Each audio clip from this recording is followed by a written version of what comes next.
Welcome back once again. Very good morning to all of you. How are you all? I hope you all are doing good. आप सभी अच्छे होंगे। आज जिस topic पर हम चर्चा करने वाले हैं वो है हमारा असेसमेंट, जिसको हम हिंदी में आकलन कहते हैं। ठीक, जब भी टीचर और स्टूडेंट के बीच में जो टीचिंग लर्निंग प्रोसेस एक चलता है, टीचर जो है अपना लेक्चर ले, या टीचर जो है किसी भी चैप्टर को टीचर ने पढ़ाया, टीचर ने जो है अपना चैप्टर कंप्लीट किया, या जो भी उसको टास्क दिया गया है वो उसने कंप्लीट किया। लेकिन उसके बाद ये जानना भी बहुत ज़रूरी है कि बच्चों को वो कितना समझ में आया, बच्चों को समझ में आया कि नहीं समझ में आया। या बच्चा जब फर्स्ट टाइम जब क्लास में बैठा था तो वो कैसा था, बिल्कुल उस चैप्टर से अननोन था, उसे कुछ भी नहीं आता था, उस चैप्टर के बारे में उसको कुछ भी नहीं पता था। तो अब जबकि वो चैप्टर ख़त्म हो चुका है, लेसन कंप्लीट हो चुका है, तो अब क्या उसको समझ में आया, या उसकी स्थिति अभी भी वैसे ही बनी हुई है जैसे कि वो फर्स्ट डे क्लास में आया था या फर्स्ट लेक्चर में वो क्लास में आया था। जैसे कि कोई नया टॉपिक है, नया टॉपिक जो है वो ज़रूरी नहीं है कि प्रीवियस नॉलेज बेस्ड हो, है ना, ज़रूरी नहीं है कि उसके बारे में मुझे पहले से पता हो। कई बार जो है टॉपिक ऐसे होते हैं जो कि हमारे लिए बिल्कुल नए होते हैं। टीचर जो है अपना काम अच्छे से कर रहा है, अच्छे से पढ़ा रहा है, उन्होंने पूरे चैप्टर को पूरी मेहनत के साथ, पूरी लगन के साथ, with examples, with teaching ads जो है जितना उससे पॉसिबल हो सकता था उसने प्रयास किया। उसने जो है अपने तरफ से जो है अच्छा सा अच्छा लेक्चर दिया, अच्छे से अच्छी प्रेजेंटेशन की, अच्छे से अच्छा तरीका यूज़ किया समझाने के लिए, अच्छे टीचिंग मेथड्स यूज़ करे।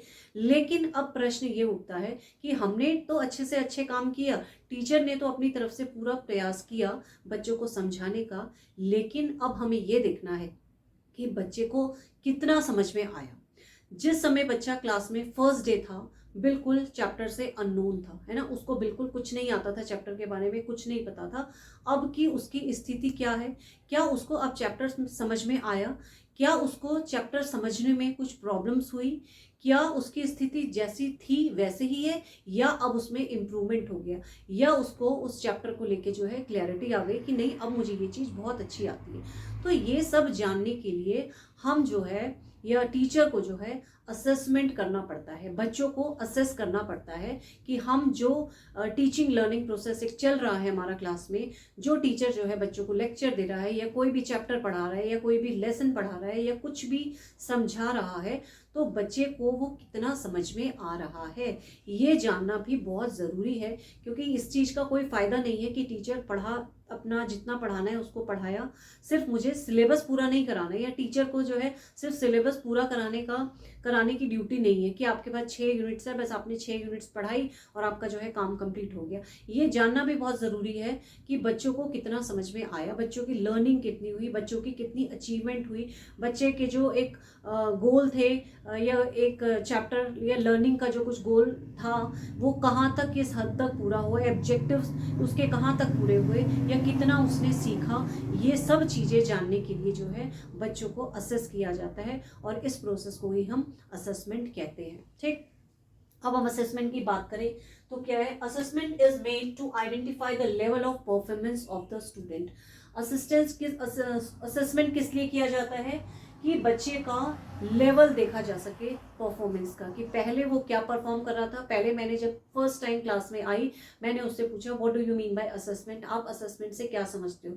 उस समय जो है उसको नहीं पता था, लेकिन मेरे एक लेक्चर, 2 लेक्चर लेने के बाद जब मैंने उससे दोबारा पूछा, तो मैं उससे क्या उम्मीद करूंगी, तो मैं उसको असेस करने के लिए उससे क्वेश्चन पूछूंगी, दोबारा से पूछूंगी कि नाउ अब आप बताइए कि what do you mean by assessment.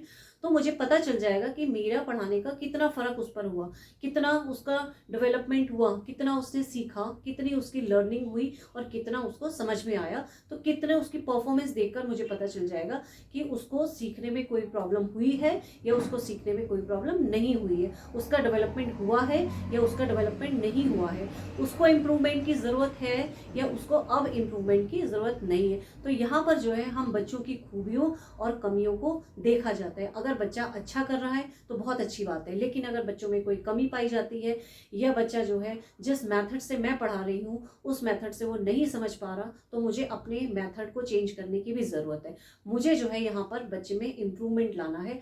और बेसिकली जो हमारा असेसमेंट का एम जो है, आकलन करने का जो एम है, वो भी यही है कि मैं बच्चों को असेस करते हुए ये देखूं कि बच्चों के अंदर कहाँ पर कमियां रह गई हैं। या ऐसा नहीं है कि बच्चे के अंदर ही कमी हो, मेरे टीचिंग मेथड में भी कमी हो सकती है, तो मुझे कहाँ सुधारने की ज़रूरत है, मुझे कहाँ सुधरने की ज़रूरत है, कहाँ मुझे टीचिंग मेथड में चेंजेस करने की ज़रूरत है और कहाँ मुझे बच्चे के सुधारने की ज़रूरत है। तो मैं इस तरीके से असेसमेंट करके जो है, असेसमेंट के थ्रू जो है बच्चे में इम्प्रूवमेंट करने की पूरी पूरी कोशिश करूँगी। ठीक। Next is it is classroom research to provide useful feedback. ये क्या है, एक क्लासरूम में होता है हमारा to provide useful feedback for the improvement of teaching and learning, है ना, टीचिंग और लर्निंग में इम्प्रूवमेंट करने के लिए है। It is an attempt to improve the direction of learning of the students. Student की लर्निंग को डायरेक्शन देने के लिए कि उसकी लर्निंग कहाँ तक हुई, कहाँ पर उसको मुश्किल हो रही है लर्निंग करने में, कहाँ पर उस कमी आ रही है, कहाँ पर कोई प्रॉब्लम आ रही है, तो मुझको उस प्रॉब्लम को देखकर उसमें उसको इम्प्रूव करने की ज़रूरत पड़ेगी। It includes discussion, observation, reflection, question, student responses. अब जो है मुझे अगर बच्चों से जानना है कि मैं आपको असेसमेंट पढ़ा रही हूँ तो मैं बीच बीच में क्वेश्चन आपसे करती रहूँ, है ना। मैंने थोड़ा सा आपको पढ़ाया, फिर मैं आपसे पूछ सकती हूँ बताइए आप असेसमेंट कौन कौन से मेथड के थ्रू कर सकते हो, इसमें जो है आपका टीचिंग मेथड क्या रहेगा, असेसमेंट से आप क्या समझते हो, असेसमेंट टीचर का हो रहा है या बच्चे का हो रहा है, या इस तरीके के छोटे छोटे क्वेश्चन मैं ड्यूरिंग टीचिंग लर्निंग जो है अपनी क्लास के दौरान ही जो है बच्चे से छोटे छोटे क्वेश्चन पूछकर साथ साथ ही जो है वो बच्चों को असेस भी करती रहूंगी और वहीं पे कोशिश करूंगी कि उनकी प्रॉब्लम को दूर करके जो है उनमें इम्प्रूवमेंट मैं लाऊं और टीचिंग लर्निंग प्रोसेस जो है उनका ठीक से चलता रहे। तो साथ साथ जो है ये असेसमेंट होता रहेगा। ठीक। अब अगर हम बात करें टाइप्स ऑफ असेसमेंट की, तो हम जो है बच्चों को किस तरीके से देखते हैं, टाइप्स ऑफ असेसमेंट में बच्चों का आकलन जो है कितने तरीके से हम कर सकते हैं ना।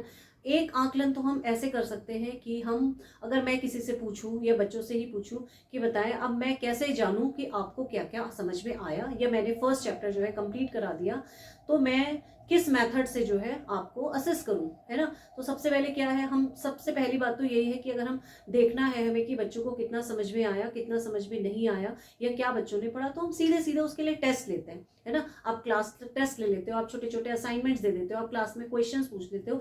लेकिन यहाँ पर भी जो है एक डिवीजन है कि जो असेसमेंट हम ड्यूरिंग क्लास कर रहे हैं या ड्यूरिंग टीचिंग लर्निंग प्रोसेस कर रहे हैं, कि जैसे एक असेसमेंट तो ये हुआ कि मैं क्लास में पढ़ाते पढ़ाते जो है बीच में आपसे क्वेश्चनिंग कर रही हूँ, है ना। एक तरीका तो ये है, मैं इससे साथ साथ जान पाऊंगी कि क्या बच्चे को समझ में आ रहा है या नहीं आ रहा है, या कितना बच्चे को समझ में आया, कितना बच्चे में इम्प्रूवमेंट हुई, या अभी भी बच्चे को कहीं कोई प्रॉब्लम है, उस प्रॉब्लम को मैं सॉर्ट आउट करने की कोशिश करूंगी। ठीक है। दूसरा तरीका मेरे पास ये हो सकता है कि जब चैप्टर खत्म हो जाए तो मैं क्या करूं, फिर मैं बच्चे का टेस्ट लूं, है ना। फिर मुझे अब मैं ओरल टेस्ट भी ले सकती हूँ, मैं रिटन टेस्ट भी ले सकती हूँ, मैं क्विज के माध्यम से भी कर सकती हूँ, या मैं कोई एक टॉपिक पे डिबेट भी करवा सकती हूँ, है ना।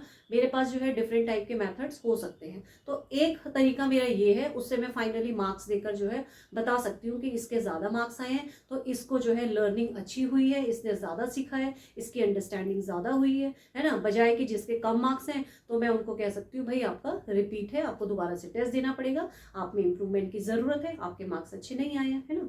तो ये दोनों ही तरीके हैं। अब हम इनको पढ़ेंगे कि इन किस तरीके को क्या कहते हैं। तो अगर हम ये तरीकों के बारे में बात करें तो यहाँ पर हम दो तरीके के असेसमेंट देखते हैं।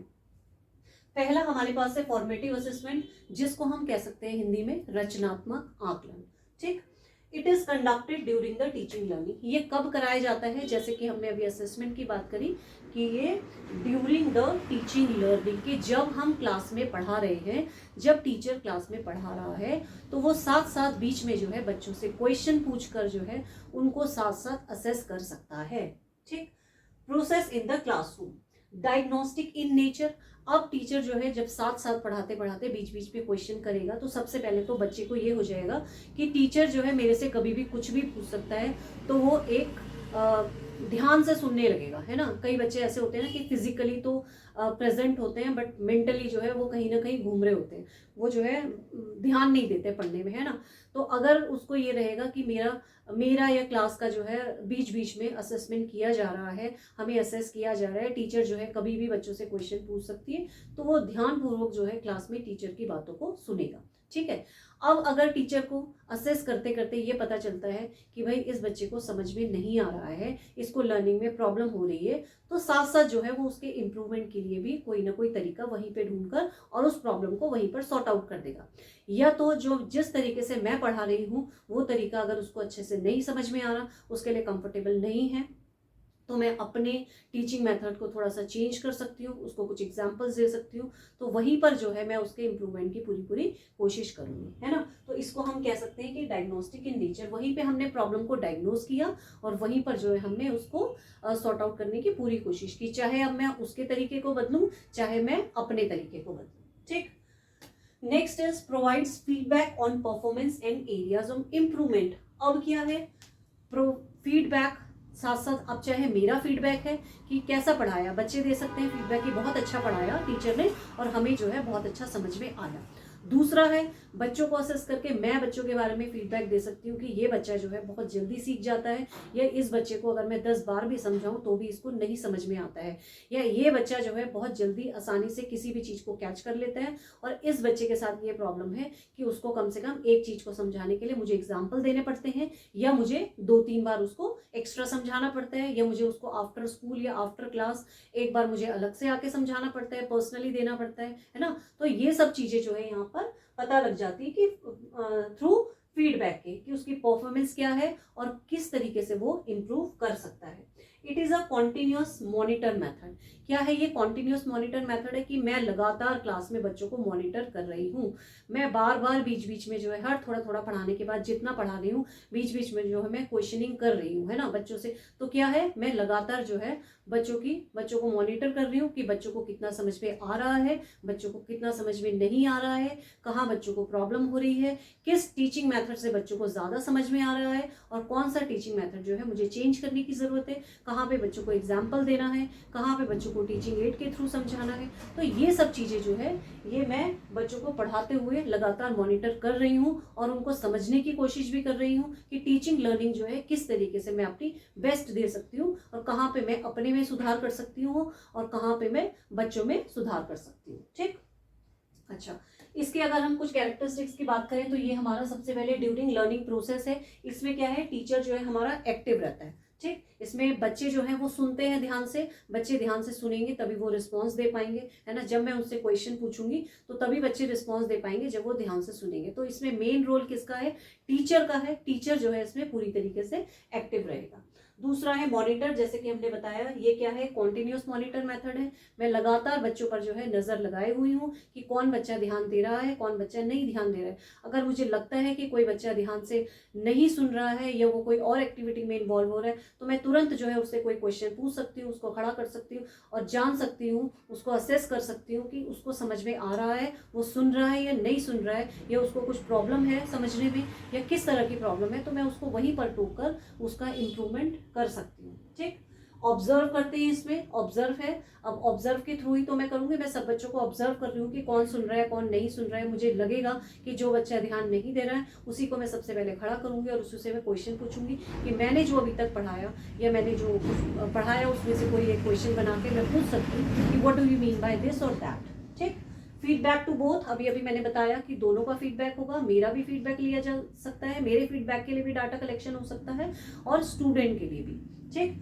होप ऑफ इम्प्रूवमेंट, और सबसे बड़ी चीज इसमें यह है कि ये जो असेसमेंट है यहाँ पर इम्प्रूवमेंट की होप होती है। ये जो हम असेस बच्चों को कर रहे हैं ये उनके इम्प्रूवमेंट के लिए ही कर रहे हैं, ये उनके अच्छे के लिए ही कर रहे हैं। यहाँ पर अगर बच्चा कोई गलती भी करेगा तो यहाँ पर उसकी कोई मार्किंग नहीं हो रही है, यहाँ पर कोई जजमेंट नहीं हो रहा है, यहाँ पे कोई रिजल्ट डिक्लेयर नहीं हो रहा है, यहाँ पे कुछ फाइनलाइज नहीं हो रहा है। यहाँ पर सीधा सीधा काम किस लिए हो रहा है, हम असेसमेंट इसलिए कर रहे हैं कि ताकि हम बच्चों की कमियों का पता लगा पाएं, बच्चों के लर्निंग प्रोसेस में जो है कहाँ दिक्कत आ रही है, बच्चे क्यों नहीं समझ पा रहे हैं, किस तरीके से बच्चा अच्छा समझ पाएंगे, क्या टीचिंग लर्निंग मेथड जो है हमें अपनाना चाहिए, किस टीचिंग मेथड से जो है हम बच्चों को पढ़ाएं कि उन्हें और अच्छे से समझ में आए। तो सारा काम जो यहाँ पर होगा बेसिकली वो बच्चों के इम्प्रूवमेंट के लिए ही होगा, ताकि जब वो आगे उनके एग्जाम्स हों, उनके टेस्ट हों, ओरल टेस्ट हो, रिटन टेस्ट हो या फाइनल एग्जाम हो, तो उसमें जो है उनको एक अच्छा रिजल्ट मिल सके। ठीक।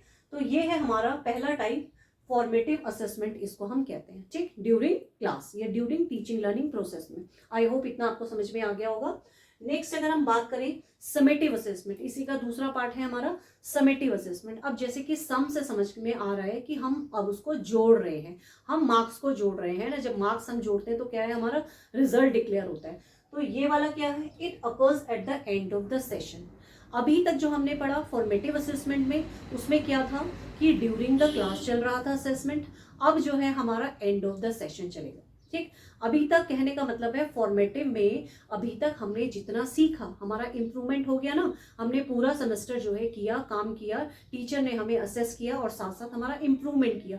कहने का मतलब है कि हमें तैयार किया गया समेटिव असेसमेंट के लिए। अब जो है at the end of the session आप कहें, eight the end of the semester आप कहें, या eight the end of the जो भी आपका सेमेस्टर सेशन या फाइनल एग्जाम, फाइनल टर्म आप कह सकते हैं, वहां पर अब जो है आपका फाइनल एग्जाम होगा। आप फाइनल एग्जाम के लिए तैयार हैं, टीचर ने आपको जो है तैयार कर दिया है, आपका कॉन्टिन्यूअस असेसमेंट किया, आपका कॉन्टिन्यूअस इंप्रूवमेंट की कोशिश की। अब जो है आप फाइनल एग्जाम्स के लिए तैयार हैं। अब जो है आपका समेटिव असेसमेंट किया जाएगा, वहां पर जो है आपको मार्क्स दिए जाएंगे, वहां पर रिजल्ट डिक्लेयर किया जाएगा, वहां पर एक जजमेंट दिया जाएगा कि आपके 80% मार्क्स हैं, आपके 90% मार्क्स हैं, आपके 99% मार्क्स हैं, आपके 40% मार्क्स हैं, कितने मार्क्स हैं। यहाँ पर जो है इम्प्रूवमेंट की कोई गुंजाइश नहीं है, यहाँ पर आपको किसी तरीके से कोई इम्प्रूवमेंट नहीं किया जाएगा। यहाँ पे सिर्फ सीधा सीधा आपको ये बताया जाएगा कि आप जो है इस कैटेगरी में आते हैं, आप इंटेलिजेंट हैं, आप इंटेलिजेंट नहीं हैं, आप इंटेलिजेंट वाले मार्क्स से जो है नीचे हैं, या आप कौन से जगह पर स्टैंड करते हैं। ठीक है, तो फाइनली रिजल्ट आपको डिक्लेयर करेगा कि जैसे इंटर का रिजल्ट आता है कि आपके 60% है, तो आप कौन सी वाली स्ट्रीम में आगे कहाँ एडमिशन लेना चाहेंगे। आप डॉक्टर्स की तैयारी करेंगे, डॉक्टरी की तैयारी करेंगे, मेडिकल में जाएंगे, इंजीनियरिंग की तैयारी करेंगे, आप लॉ करेंगे। तो यहाँ पर जो है एक छटनी हो जाती है, यहाँ पर जो है एक वर्गीकरण जो आप कहते हो है ना, वो सब हो जाता है कि किस बच्चे को मार्क्स के अकॉर्डिंग कहाँ पर जाना है। तो ये फाइनलाइज हो जाता है, तो ये आपके मार्क्स जो है, रिजल्ट आपका जो है वही आपका फाइनलाइज करता है कि अब आप कहाँ जाओगे। ठीक है, तो यहाँ पे इम्प्रूवमेंट की कोई गुंजाइश नहीं है, ये आपका जो है फाइनल एग्जाम का रिजल्ट के लिए आप इसको कह सकते हो, या एक जजमेंट होता है कि फाइनल हमने डिक्लेयर किया कि इस बच्चे के 80% मार्क्स हैं। अब कहाँ पर उसने 20% में गलती करी, कहाँ पर उसने अच्छा किया, कहाँ पर उसने बुरा किया, उस चीज़ से कोई मतलब नहीं है। जो भी एग्जामिनर होगा वो सीधा सीधा डिक्लेयर करेगा। ये जो कॉपी चेकिंग वाला होगा, कोई वहाँ पे इम्प्रूवमेंट की गुंजाइश नहीं होगी कि हाँ हम इसको भुलाएं, इसने ये सम गलत किया है तो हम इसको एक बार बता दें कि इसको इस तरीके से ठीक किया जाएगा, है ना। यही चीज़ अगर ये सम उसने ड्यूरिंग द क्लास गलत किया होता, वहाँ पर अगर टीचर ने गलत किया होता, तो टीचर जो है वहाँ पर उसको समझाकर, उसको अच्छे से उसको मेथड बताकर उसको सही करा सकती थी, वहाँ पर उसको इम्प्रूव करा सकती थी। लेकिन क्योंकि अब हम समेटिव असेसमेंट में हैं, तो यहाँ पर इम्प्रूवमेंट की कोई गुंजाइश नहीं होती। यहाँ पर सीधे सीधे रिजल्ट डिक्लेयर किया जाता है, सीधे सीधे जजमेंट दिया जाता है। तो यही डिफरेंस है हमारा फॉर्मेटिव और असेसमेंट, फॉर्मेटिव और समेटिव असेसमेंट में। ठीक है, अब इसकी बात करें तो यहाँ पे provides a final evaluation of knowledge and skill. आपको फाइनली कितनी नॉलेज आपने गेन की पूरे साल भर, पूरे टर्म में, पूरे सेमेस्टर में कितनी नॉलेज आपने गेन की, तो वो सब चीजें, कितने आप स्किल्ड हुए, तो वो सब चीजें उनका एक इवैल्यूएशन होता है फाइनल। ठीक, provides the data for selection of the next level. जैसे कि अभी मैंने बताया कि कहाँ पे हमें जाना है, किस लाइन में हमें जाना है ना। फाइनली जब जजमेंट होगा, रिजल्ट होगा, तो वो ये भी फाइनलाइज करेगा कि आप कहाँ जाएंगे, नेक्स्ट लेवल आपका क्या होगा। आप डॉक्टर बनना चाहते हैं तो आपके इतनी परसेंट है, तो इतनी परसेंट में क्या आप डॉक्टर बन सकते हैं, नहीं, तो आपको दूसरी लाइन चूज करनी पड़ेगी, है ना। Provide grades and ranking to the student. अब इसमें क्या है, ग्रेड्स मिलेंगे, रैंकिंग मिलेगी और ये आपको मार्क्स मिलेंगे, है ना। यही सब चीजें आपके समेटिव असेसमेंट में मिलती हैं। अब अगर हम इसके दो चार कैरेक्टरिस्टिक्स की बात करें तो इसमें क्या है, जैसे कि हमारा इसमें था हमारा फॉर्मेटिव असेसमेंट में कि ड्यूरिंग लर्निंग प्रोसेस था, तो ये हमारा क्या है, at the end of the term है। अब इसमें कौन कौन इंक्लूडेड है, parents, teacher, student, school management and all are included. अब इसमें सारे लोग आएंगे, जबकि ऊपर कौन था, केवल टीचर एक्टिव था। लेकिन क्योंकि अब बच्चा फाइनल रिजल्ट ले रहा है, तो ये सारे लोग जो है इसमें इंक्लूडेड होंगे।